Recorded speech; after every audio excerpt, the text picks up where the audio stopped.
Greetings and welcome, gentles and ladiesmen, to the first Let's Play on EPG Plays. That's the new Let's Play channel I just launched.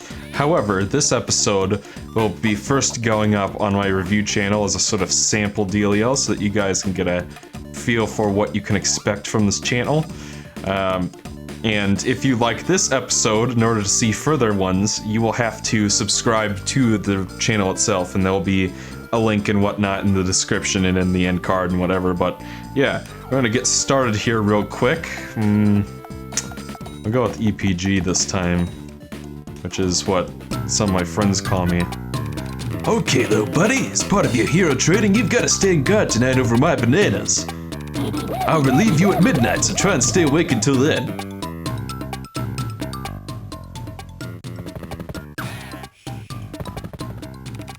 Who goes there? It's the smaller one. Seal him inside this barrel and toss it into the bushes. Donkey Kong's bananas are ours.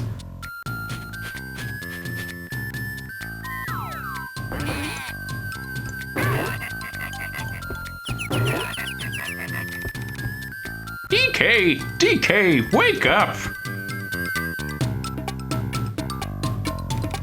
What'd you do that for? I was having a nice nap. Take a look inside your banana cave. You're in for a big surprise.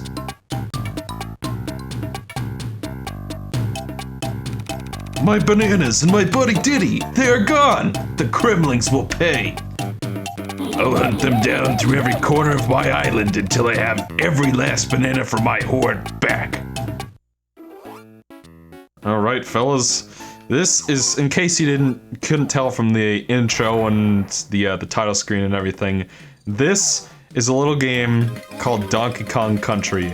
This was originally released in 1994 on the Super Nintendo Entertainment System, but as you can see, that is not the version we are playing. We are playing the GBA re-release that came out in 2003. And why are we playing that version? Because I want to. And honestly, I think it's a pretty good version to play, in some ways the superior offering. I'll be sure to explain that as we go along, but first stick to the treetops and you can nab yourself some free men real quick. You can even skip half the level that way if you want. But we're not gonna skip it all the way because we need to get all the Kong letters. This will be a 100% run, which in this version includes few extra things over the original SNES release, and I just went back into that cave by accident.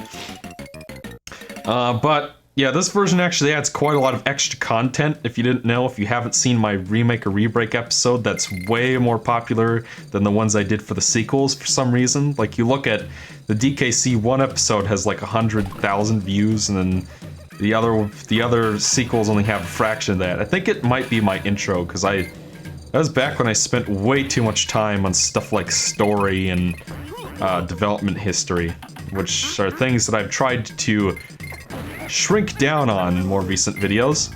But as you can see, it's a straightforward hop and bop platformer. You just, it's very easy to pick up and play, and that's what I really enjoy about DKC1 in particular.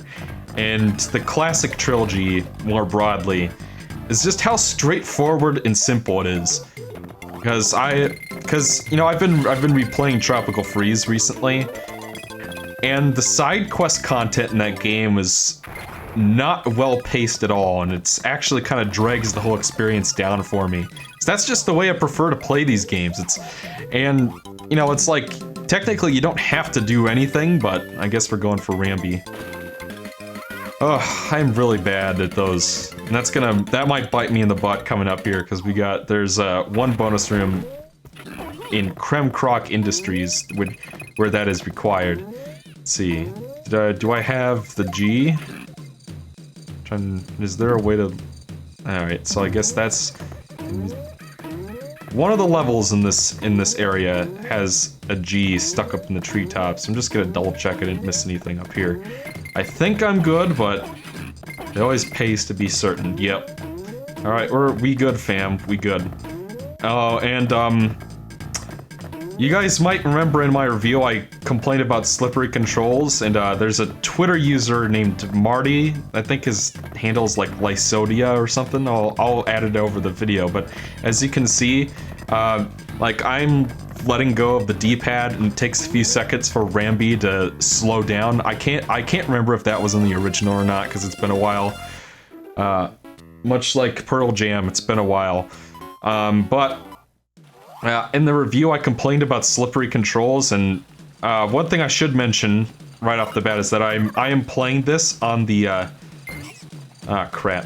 I am playing this on my DS capture card instead of, because the problem with the reviews is that I did, and that includes the Donkey Kong Land trilogy as well, is that I played all these games on the Game Boy Player, which has a number of problems. I stuck that route because I wanted to be genuine. By the way, there's a photograph in there. We'll get more to that later. I wanted to be genuine, but the problem is, and I thought that, you know, going the Game Boy Player route would be more genuine than going the emulator route. And in some ways that's true, but in other ways it really skewed my representation of all of the games in that marathon and the GBA and Game Boy side. Because the Game Boy Player has terrible input lag, it puts this... So here's the thing, and I don't want to get too much in depth into this, but when you have an image of a smaller resolution, right? Like the GBA, I have this memorized because I'm a nut, has a resolution of 240 by 160 pixels. And that means that if you're trying to blow it up onto a screen that's larger than that, you have to upscale it. That's just how digital video works.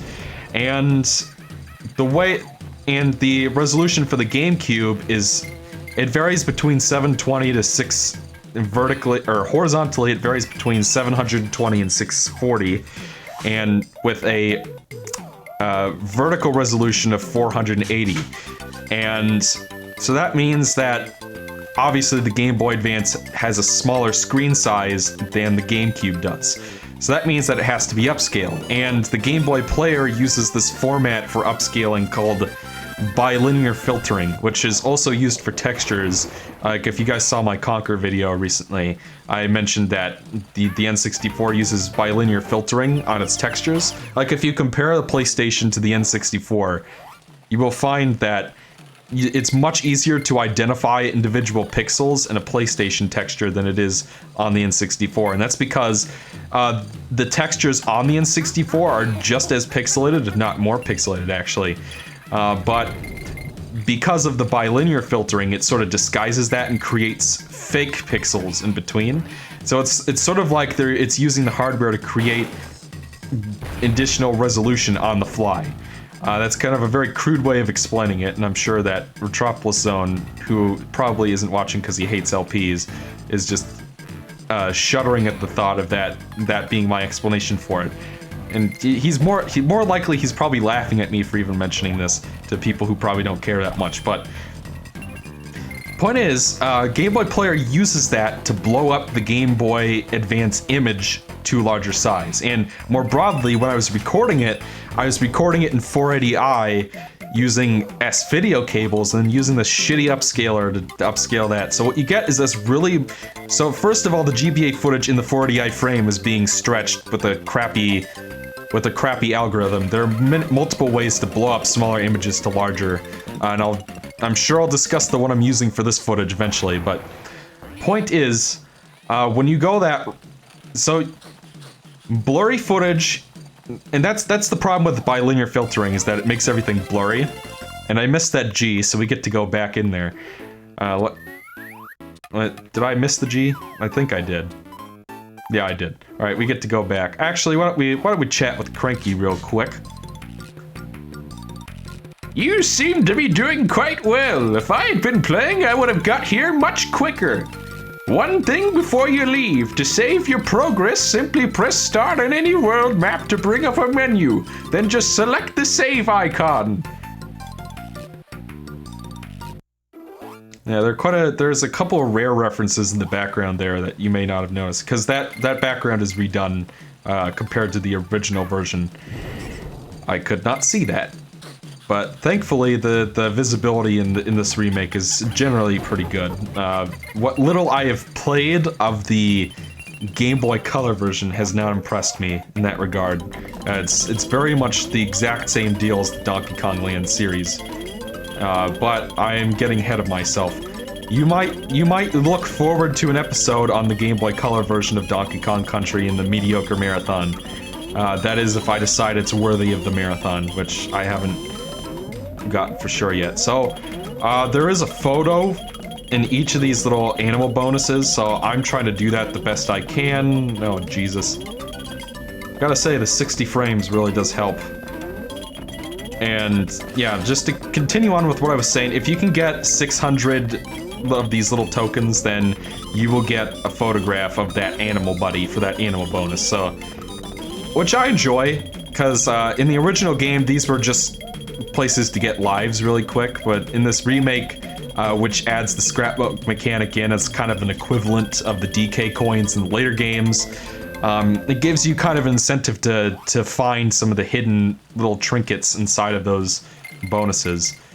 But you have this 40 iframe, and in that 40, and by the way, whenever you have an interlaced input, there's always going to be some level of interpolation, which is basically blending the fields together. Now I'm getting really technical. Point is, blurry Game Boy Advance footage inside of a blurry 40 iframe, which is then blurred up to HD, and not even like an even integer scale. So what you get is really crappy looking footage. And on top of that, the Game Boy player has some just awful input lag. It does not run anywhere close to 60 FPS. Like, this is running at 60 FPS right now. So, oh. I wasn't expecting that. And all this because I missed the original G. But, yeah, here we go. So this is Winky's bonus room. It's a little... like, every Animal Buddy has one. That's what those giant gold tokens are for. And no, it's pretty self-explanatory. You jump around, you grab the little trinkets. Each bonus room for the animal buddies has a special multiplier in it, and if you can find that, that's how you're gonna get those pictures in time. So that's basically what it is it's sort of like a key, almost. You do have to be kind of quick, because I find that, well, it looks like I'm not going to get it this time, but we have a whole game ahead of us. I'm actually a little bit ahead of the curve. And as you can see, I already have like over 20 lives. All the people who are telling you that this game is unplayably difficult are lying. Because look at how many lives I have. Oh, I wasn't expecting that. But yeah, so terrible input lag, terrible blurry footage. Do not play your Game Boy Advance games on the Game Boy player. I dare say, because like I said, I was doing it because I thought it would make for more accurate footage than a more accurate gaming experience rather than the emulator route. But when you have terrible input lag and a terrible frame rate that makes it more difficult to play the game, then that's a less accurate than the emulator route in that sense. That makes, if what I'm saying makes sense. So that's why I'm really glad I got this DS capture card. It is one of my favorite things. Because not only because it gets me a raw digital, and it's like frame buffered and all that, and I can upscale it however I want, and pick whatever bit rate I want. I can funnel the footage in through OBS, or I can record it and as an AVI and upscale it later. It's great, and it's like, it gets perfect footage just across the board. So I really love this little device. It's gonna make for much better GBA footage going forward, not to mention, my DS footage is looking pretty great with this thing as well. And because you guys bothered to watch this, I might as well give you a little bit of a secret extra, so to speak, about what's going on with EPG. Oh boy. Let's see if I can't. There's another photograph around here that you have to bounce on 3 of those guys in a row, and that's how you get it. But lost my train of thought. But I did actually take a bit of a new step for the channel, and that is I purchased a used 3DS capture card off of eBay. And It's not gonna get here for a while, unfortunately, which does kind of annoy me a little bit, but once I get that, I'll be able to get footage that looks just as good as this from my 3DS. And the problem with 3DS in particular is that everybody uses bilinear scaling to blow up their, because the DS is 240p, in case you didn't know. And that's the same resolution as PlayStation and N64 games, but those games have variable resolutions. It's like everything, it can be a whole number of different resolutions, but it will fit within a 320 by 240 frame. And if you, in FrameMeister, if you turn up the brightness and then use like 2 times Smart 2X as the upscaler option, you can actually view that. And let's see, what am I? And point is, you can see that frame, and that's been kind of mind-opening to think like, well, everybody said it was 320 by 240, but here I can tell that Spyro is chopping stuff off the top and bottom and whatnot. Yeah. And I think that's all I needed to get there. I just need to you jump on 3 Kremlings in a row, and then you get that thing that we just got. You know, it's about 15 minutes, but since this is the first sample episode, I say we just finish the world, because you've only got a couple levels left, and I'm blasting through this pretty quickly. Alright, so I believe there is a hidden unguard down here. Or not. Well, there's hidden shit at any rate. By the way, I learned from a commenter in my review that effect in the background is not technically 3D. It looks like it's pseudo 3D. It's actually a plane that has like a special parallax sort of effect on it. It's difficult to explain, but it's not true 3D. And apparently the person who mentioned it developed games back in the day, so he knew how that kind of stuff worked, which is interesting. Point is, DS capture card, it's a great little tool if you produce content and you want to record, you want to record footage from your Game Boy Advance or DS in emulator quality, essentially, because that's basically what this is. You get a raw digital image, just like an emulator. But unlike an emulator, you don't get any of the technical hiccups that you find there. Because like, as great as Dolphin is, as great as Virtual Boy Advance is, no emulator is 100% perfect. Those emulators get pretty close when you have the right settings for Dolphin, obviously, but, you know.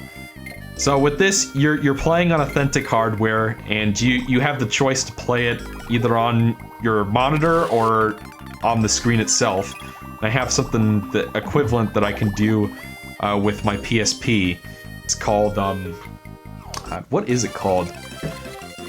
There's a thing that lets you, that's basically the same thing as the DS capture software, only for PSP, which I'm going to be using from now on as well, but yeah. Hey, I'm Funky Kong. See my rad barrels? They're way cool. The jumbo barrel can get you around this island in no time, but it only travels to places you've already visited. The other barrel, the one with the hook, will take you to my most excellent fishing pools. To choose a barrel, just move underneath it and press the A button. To exit my hut, just press right in the D-pad. Cool move. You'll like this. I'll set a challenge for you to beat. If you're successful, I'll reward you with some wicked items. Here's what you need to do. Use the control pad to move on guard left and right. When you're ready to strike, press the A button. This will haul the catch from the water. Simply place it in the boat to make it yours. 20 redfish. Right on, man. My first challenge is to catch 20 more of those redfish within the time limit. The more you catch, the better the prize. One thing though, don't hook anything but the red ones. Record catch is 0 redfish. Alright, so it's pretty much what it sounds like. So we got several different kinds of fish here, and they're actually all recolorations of the bite-size enemy from the underwater levels. I think we saw at least a couple bite-size in Coral Capers, which is the level we just beat.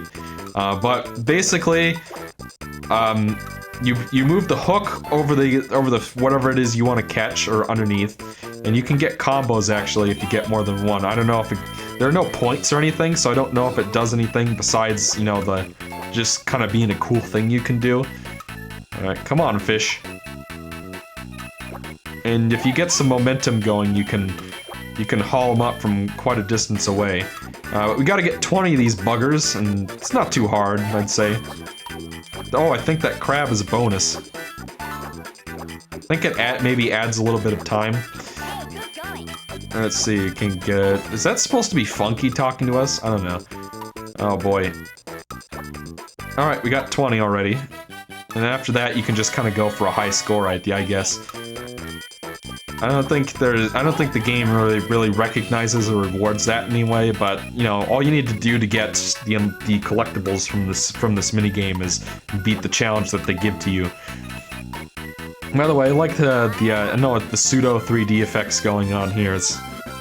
This is a nice looking GBA game, and, you know, I'll say this much, like I said, I'm playing this on a... Well done, dude, cool fishing, and you caught that pesky crab. Here, take these as a reward. Oh, we got 2 of them. Okay, so that's what the crab does. I didn't actually know that, because I haven't finished my full practice run yet. I only played through the first couple worlds, but... Right over here, as you can see, there is a secret passage, and I just totally fucked that up. Oh well. Worst case, you know, it's just, you know, you guys get to see more of the level this way, so it's fine by me. Let's see. One thing I will say, and I said this in my Game Mavericks run as well, that's part of the reason why we're playing on GBA is okay, I don't think that's supposed to look like that. I don't know if that's a glitch or it's just like they put the wrong tiles or something. If you're gonna play Donkey Kong Country, and like I said, there are people who act like this game is like brutally difficult or something, when it's pretty reasonable, I think. It's challenging, but it's not like you're not gonna be throwing any controllers over this one. Maybe in Gorilla Glacier on the original version, but what people don't seem to understand, it's kind of like how some people will play Mario and not hold down the run button for some reason, which is really annoying when you're like playing New Super Mario Brothers and you have someone who just can't seem to wrap their head around the fact that they have to hold the one button down, or that they should be doing that, even though you tell them over and over again. But sort of the equivalent thing for Donkey Kong Country is that you can roll into enemies, and it's equivalent. Sonic has something similar, but you have to press down and you lose all forward momentum. This is much better, I find. It's much more immediate. It gets the job done perfectly. Most enemies are weak to it. Even if like an enemy is about to like jump on top of you, you can roll into them and it'll still kill them. Like, it's very, very generous. And what's even better about the roll mechanic is that you can actually roll off of ledges to get some airtime and then jump at the end of it, which is really great. It breaks the platforming in half a little bit, but I think that they intended for you to be able, and I just died. But I do feel like that was kind of their intention, that you'd be able to do something like that. Alright, broke our barrel here real quick. We're almost done with this first world. Let me just, if I hadn't died, we'd basically be done. And if I miss any Kong letters or pictures or something, or bonus barrels, we can do cleanup for that later. I don't really have an exact plan at this moment in time. That was not supposed to happen. Yeah, roll mechanic, very useful, highly recommended. Like, especially if you've never played DKC before, I think you'll find that with that knowledge in hand, you will do much better. It's like, yeah. Especially with some of the pickups in this game, it's just something that's ingrained to me because I've been playing these games so long that, you know, I just get it. It's ingrained. Let's see. But it's not like you need to know that in order to beat the levels or anything. It's just very helpful. And, you know, especially in the original, where I find that the camera isn't always the best in the world, because on the original the sprites are actually bigger. I can post a comparison screenshot for you so that you can see that the sprites in this version are smaller, which was a good move in my opinion for GBA, because, you know, 240 by 160, you don't have all the space in the world. Hi there, do you want to try out my dance studio? Just jump in the barrel to begin. So, Candy used to be the save point in the game, but because you can save at any time, her area has been converted into a dance minigame. Okay, here's how we do it. You'll see a lineup of buttons and directions scrolling across the screen. Hit that button or direction just as it passes through the square box. You'll then see hit, miss, or if you're really good, perfect. Both hit and perfect will build the prize bar at the bottom of the screen, while a miss will cause the prize bar to decrease. Simply repeat this process until the tune stops. I will then reward you depending on how you find a position on the prize bar. Good luck! Let's make this easy for you. I'll only do a couple of different moves this time. Alright, so this is the second minigame here. And this does require some concentration, and this is another thing that the Game Boy player made really difficult. Like, I cannot believe I beat all of these minigames with the terrible input lag and the terrible frame rate. Like, I'm acting like it's terrible, it's 30 FPS, but for a 2D game, that'll throw you off more than you think. But for 3D, it doesn't matter as much, I find, but... Yeah, but this first minigame's pretty easy, just, it's a rhythm game, like Guitar Hero, but before there was Guitar Hero. By the way, brand new music just for this version of the game. I think the Game Boy Color version has minigames in it too. I don't know if they're the same ones as this version or not. But I haven't played that version in a while. I got to Minecart Madness, and yeah, the camera was not helping me with that. But Time up. so there we go. We got a pretty good score on that. Cool. You sure know how to hit the moves. Here you go. Take this. So by completing Candy's Dance Studio, you get in that highest chunk of the prize meter. You will be awarded with another camera. So let me just double check on how we're doing here. Yep, looks like we're all set to finish off Congo Jungle here. So here we have our first boss. This is very naughty. So yeah, the little beavers, they're called naughties with a G, like as in gnawing wood. Get it? And there's a beaver in Banjo-Kazooie named Naughty as well. But all the bosses in this game are like really easy. Except maybe the final boss. I haven't even talked about the plot yet. Jesus Christ.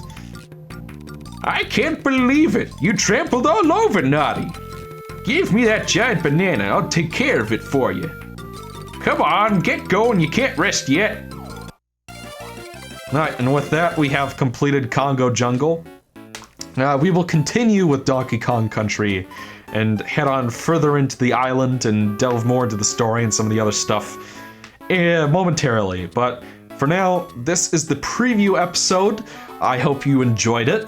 If you would like to see more, you will need to subscribe to my brand new Let's Play channel. That's EPG Plays.